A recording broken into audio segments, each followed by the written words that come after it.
specifically talking about conquering time. I love this concept in the aspect of you look back at some of the greatest achievements of all time that man has actually gone to conquer has been based on this concept of cheating time.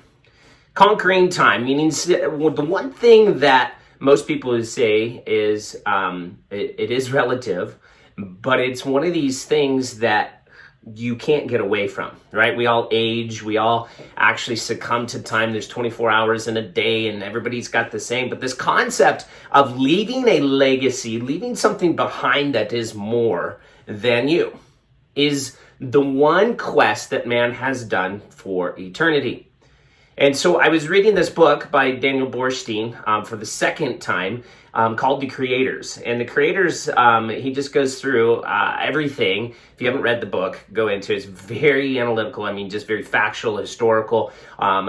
Just one of those books that's not, a thriller or a novel, but it just walks through. And he was talking about Stonehenge was the start of essentially man's creation, or wanting to leave something that was a mark beyond his physical presence, meaning that when he dies, when she dies, there is a mark that is left, something to be remembered by. And so it kind of triggered me into today's post and today's podcast in the aspects of what are you truly leaving? And if you could leave something that was beyond you, and that is not only most of our goals, but strategically do it and leave something that has purpose, that has legacy beyond just what you do on a daily basis. And this is going to be extrapolated across all domains of your world, and I'll walk you through this. All right, I'll walk you through this today. But the step one, of course, is just to recognize the fact that a legacy needs to be left. And if you can actually leave a legacy, it will actually be your Stonehenge. It'll be something that lasts longer than you, that actually is a gift that continues to give. So here I am asking the same question as I am setting targets and benchmarks for 2020 and going about a direction that is what I call impossible. I look at what I want to accomplish, and it is actually starting to shift into a legacy mode.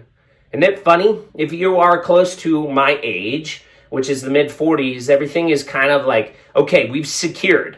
Like in our 20s, it's like, secure a queen, right? If you had an interest of that. Then the 30s was like, all right, job security and maybe secure some kids.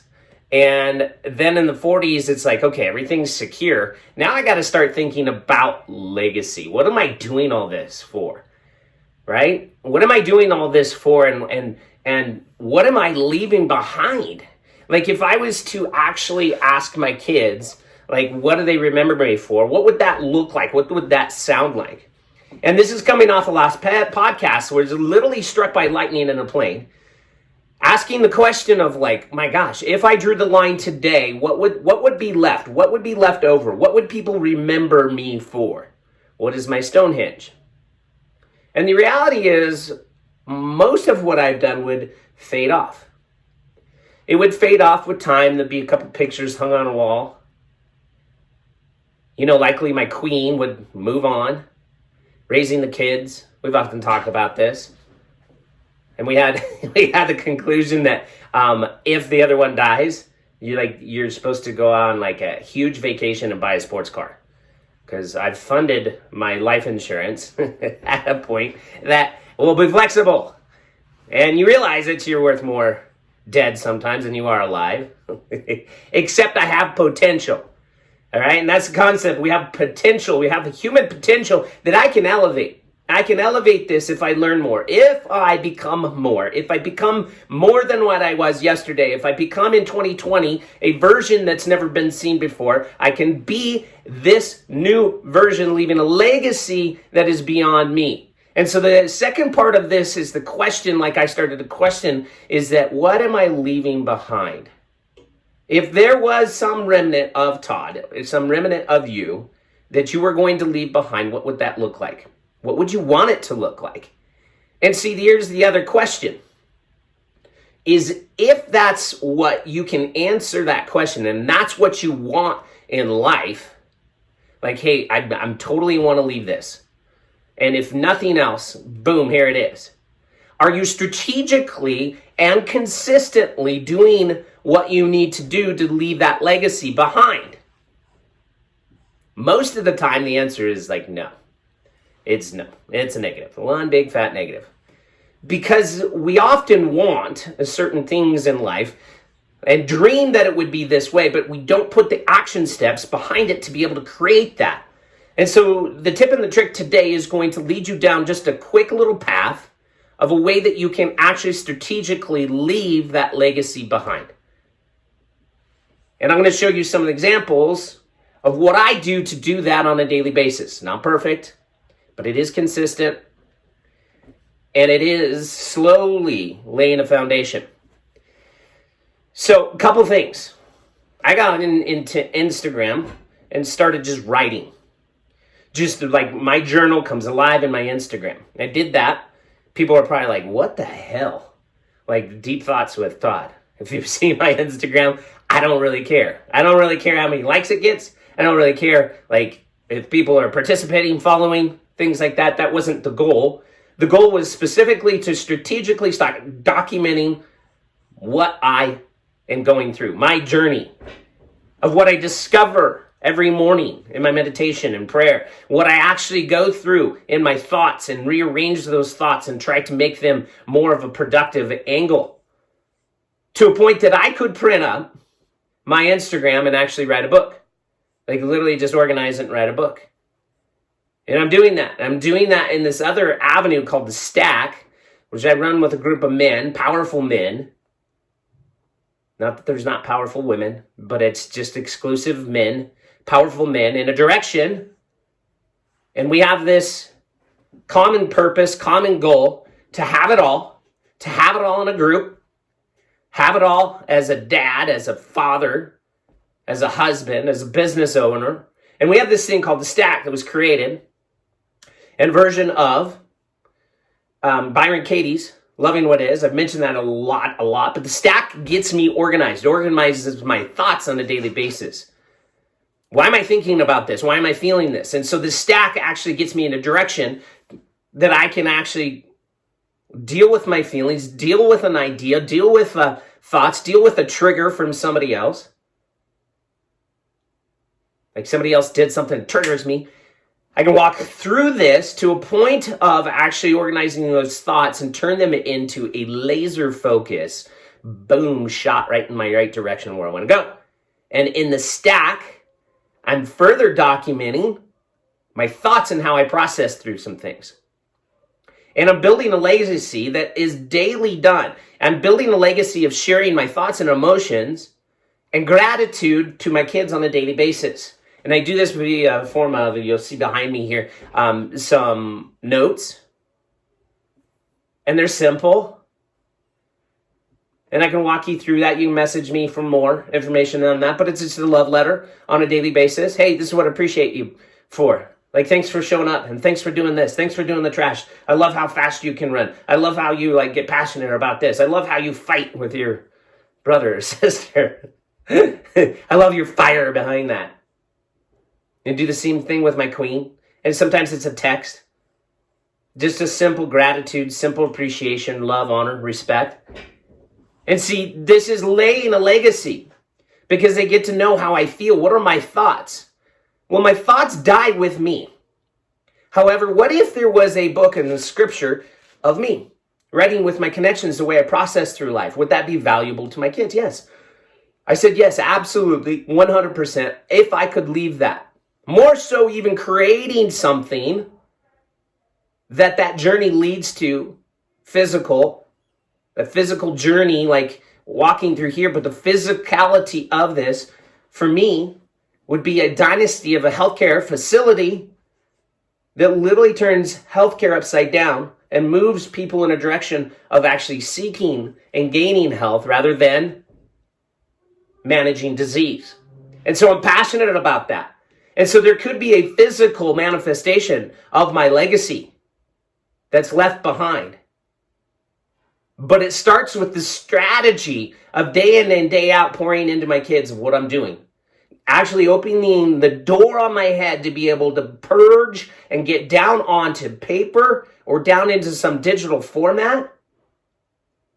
The process that I went through so that my kids can actually learn and springboard from a platform that I leave. Meaning that I elevate to a certain level and I'm going to go through them, body, being, balance, and my business.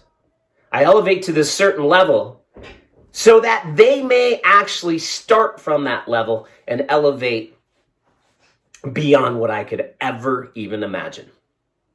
And what do I mean by body, being, balance, and business? This means that I lead and show and share the struggles in my body.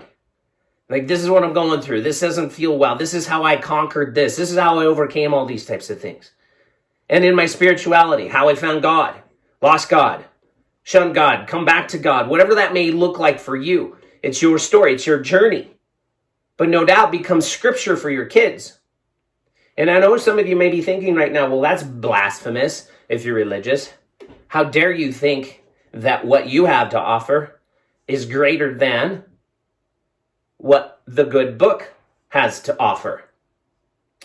And I respond in the fact of how dare you think that you could not connect the way they did in the past? And how dare you think that what you download from God on a daily basis is not more relevant than the scriptures that were written 2,000 years ago?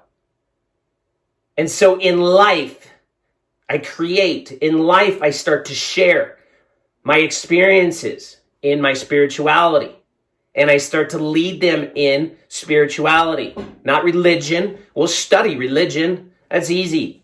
That's historical. We can walk through that. But I lead them in spirituality. I lead them on how to be a dad, how to be a man. I lead them in the direction of how to be a husband and what to look for. In my relationships, how do I show up? The struggles that I have in relationships. And then lastly, how to be an entrepreneur. And the struggles and the rises and the falls that goes with that. And so if you are not decompressing what you think, what you go through, and men, this is an awesome exercise if you have never done it. It's an unbelievable exercise in the aspects of actually getting out of your head what your wife wants to know. Jesus, that's that. You can solve most relationships by talking. Literally, it's not our pre-programmed operating system. Our operating system is bob and weave, tuck and hide. We just are not able to communicate. I was thinking that. I was like literally thinking your hair looked gorgeous today. And you are looking amazing. But I didn't say it.